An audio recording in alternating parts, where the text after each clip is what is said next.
Случвало ли ви се, когато свалите гел лака или обикновения лак, да получите по ногтите такъв вид петна?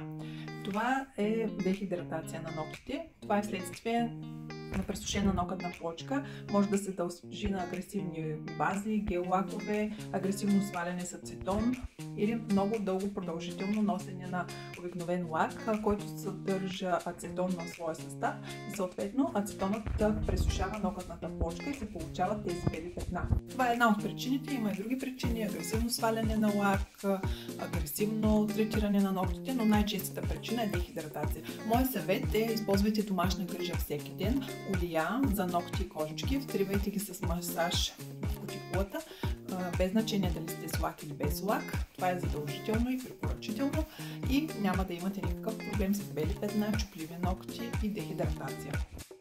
Повече съвети може да откриете в книгата "Маникюрът от хобби до професия".